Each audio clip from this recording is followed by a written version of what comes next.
Pomona, come to me, shut softly your watery eyes. The pangs of your sadness will pass as your senses will rise. The flower of the city, though breath-like, seems death-like at times. And there's no use in trying to deal with the dying, though I cannot explain that in lines. Your cracked country lips I still wish to kiss, to be under the strength of your skin. Your magnetic movement still captures the minute I'm in.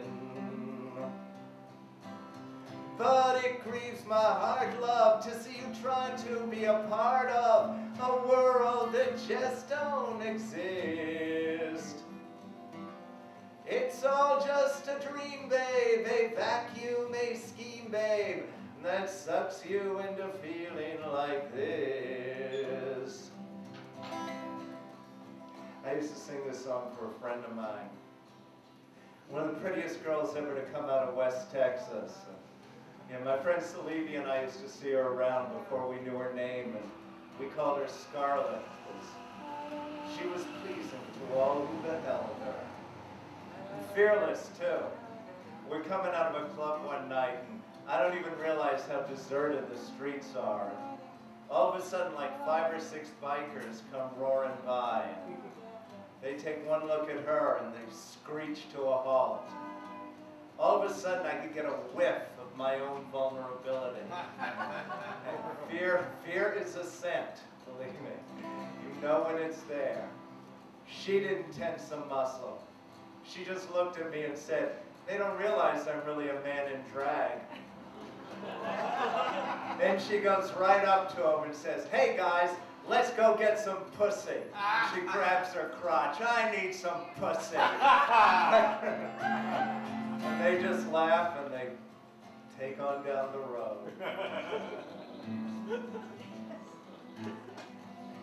I can see that your head has been twisted and fed by meaningless foam from the mouth. I can tell you are torn between staying and returning back to the south. You've been fooled into thinking the finishing end is at hand. But there's no one to beat you, no one to defeat you, except the thoughts of yourself feeling bad.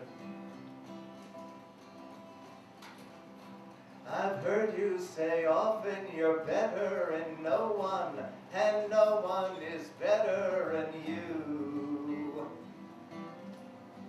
If you really believe that, you know you got nothing to win and nothing to lose. From fixtures and forces and friends, your sorrows do stem. That hype you and type you, making you feel you must be exactly like them. Anyway, I don't know what happened. She gets herself strung out on a combination of laxatives and sleeping pills and all these antipsychotics, trying to adjust the brain chemistry. I don't get that. I have never approved the use of drugs for medicinal purposes. I'm serious. If the good Lord intended doctors to dispense drugs, he never would have invented the cocaine cowboy. Anyway, she ends up blue and bloated on a bed in Bellevue. I guess bloated be the final indignity for an anorexic. Hey, see, she'd have laughed at that. I mean, true story.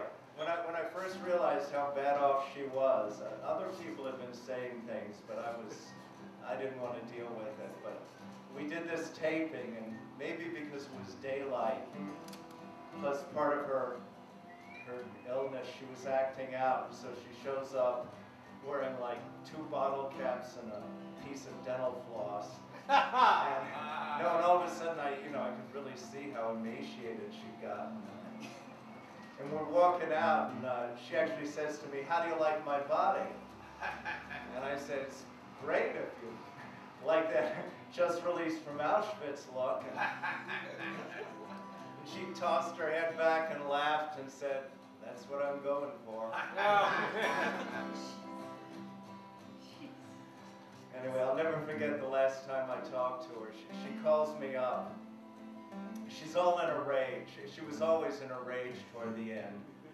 And she wants me to call her mother to try and scam money out of her so she can get fat injections for her cheeks. She was, crazed about that, thought that's what was going to save her. And her mother wasn't even taking calls from New York at that point because she had all these bottom feeders she'd been hanging around with. She'd had them call in to try and scam money out of her. I'll tell you, that's one thing I learned. Watch out for foul weather friends. I mean, fair weather friends want you to succeed. They'll drop you the minute you're not succeeding, but they want you to succeed so they can bask in your reflected glory. But foul weather friends, they just want to drag you down, validate their own failure. So anyway, so she's barking all these instructions at me, like, you gotta tell her this, and you gotta tell her that, and you gotta tell her, and then tell her this, and tell her I need these fat injections, tell her I was this beautiful young girl. Then there's a pause, and all of a sudden a different voice, a voice from the pit of hell she'd been living in, and a voice that'll haunt me till the day I die. She says, I really was this beautiful young girl, wasn't I, Danny? Wasn't I? And all I could think of is how we used to call her Scarlet, and I wanted to tell her that, and I don't know, something blocked me up. Physically, I could feel constraint right through here. I couldn't say it. I said something like, you're still a beautiful woman, but I couldn't tell her that. I just didn't want to admit that everything that had happened to her. It's like the nurse at the beginning of Medea when she comes out and says, the ship did not sail. The fleece was not stolen. Trying to piece everything back together. I've always wondered if maybe I've been able to tell her that, if that could have helped, but who knows.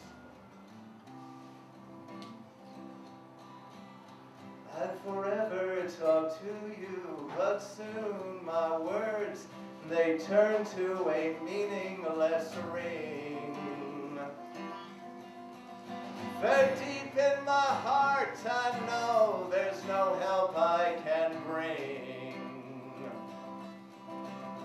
Everything passes, everything changes. Just do what you think you should do. And someday maybe, who knows, baby, I'll come and be crying to you. Yes, someday, baby, who knows, maybe, I'll come